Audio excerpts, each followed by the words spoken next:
నమస్తే. సో ఈరోజు మీ అందరికీ ఒక మంచి డిష్ అయితే చూపిస్తాను. సో ఆ డిష్ ఎలా ఉంటుందంటే అంతే టేస్ట్గా ఉంటుంది, అంతే హెల్తీగా కూడా ఉంటుంది. సో రండి చూద్దాం ఆ డిష్ ఏంటో. ఇక్కడ బొడ్డ శనగలు, వంకాయలు నేను రెండూ తీసుకున్నాను. ఇక్కడ ఒక స్టవ్ పైన ఒక ప్యాన్ పెట్టుకొని దానికి నేను కొద్దిగా అలా నూనె వేసుకున్నాను. నేను బొడ్డ శనగలు అయితే నానపెట్టుకొని 2 రోజులైంది. ఆ నానపెట్టుకున్న బొద్దు సుమ్మలుగా వచ్చేంత వరకు నేను గుడ్డలో కట్టి పెట్టినాను. అలా కొద్దిగా ఆవాలు వేసుకోవాలి. ఆవాలు చిటపట అయిన తర్వాత మనం చిన్నగా తరిగిన వంకాయలన్నీ అలా నీళ్ళలో వేసుకోవాలి. నీళ్ళలో వేసుకున్న తర్వాత మనము కుక్కర్లో బొద్ద శనగలు తీసుకున్నాను. ఒక 4-5 విజిల్ వచ్చేంత వరకు మనం సాఫ్ట్గా ఉడికించుకోవాలి.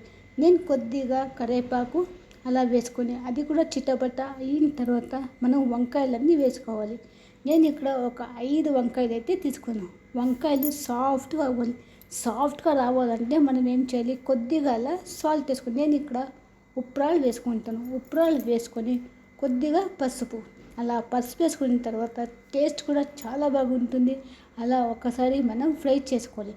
అలా ఫ్రై చేసిన తర్వాత నేను ఇక్కడ ఒక ప్లేట్ పెట్టి దానిపైన కొద్దిగా నీళ్ళు వేసుకుంటాను. ఈ నీళ్ళు ఎందుకు వేసుకుంటానని మీకు చెప్తాను చూడండి. ఇది ఒక మంచి టిప్స్. తొందరగా ఉడకాలంటే మనం ప్లేట్ పైన నీళ్ళు వేసుకుంటే తొందరగా ఉడుకుతుంది. కుక్కర్ కూడా అయింది చూసారా.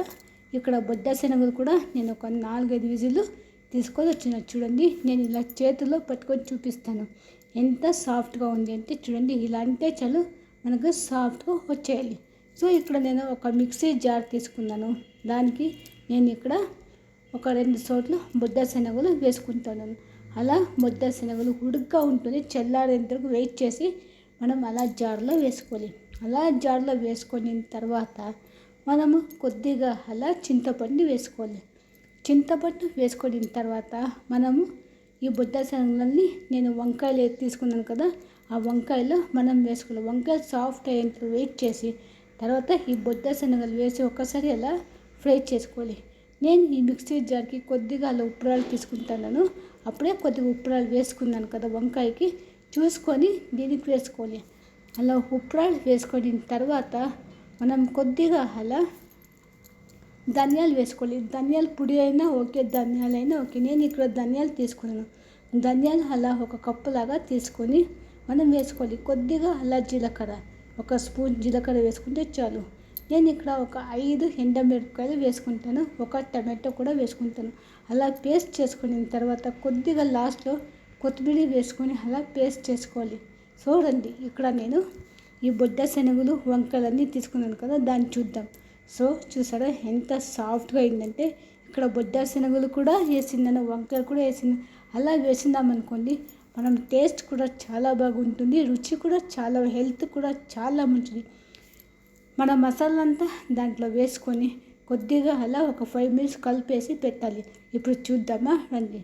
వావ్, చూసారా ఎంత సూపర్గా కలర్స్గా సూపర్గా ఉంది. సో ఇలా మనం బొడ్డ శనగలు వంకాయలతో ఇలా మనం ఒక సాంబార్ చేసుకున్నాం అనుకోండి, చాలా సూపర్గా ఉంటుంది. చాలా టేస్ట్ కూడా అంతే బాగుంటుంది. తినేవాళ్ళు కూడా చపాతీ, పూరి, దోశ, ఇడ్లీ, రైస్, సంగటి దేనికైనా సరే చాలా బాగుంటుంది. ఇంకొకటి పిల్లలు కూడా ఇది ఇష్టపడి తింటారు. హెల్త్ కూడా చాలా మంచి. పెద్దోళ్ళు కూడా ఈజీగా తిని, ఎందుకంటే కుక్కర్లో మనం పెట్టి ఒక 4-5 విజిల్ ఉన్నాం కాబట్టి అంత సూపర్గా ఉంటుంది. చూసిన ఈ బొడ్డ శనగలు మసాలా కుర్మా మీకు కానీ ఇష్టమైందంటే ప్లీజ్ లైక్ చేయండి, షేర్ చేయండి, సబ్స్క్రైబ్ చేసుకో మాత్రం మర్చిపోకండి. So thank you for watching.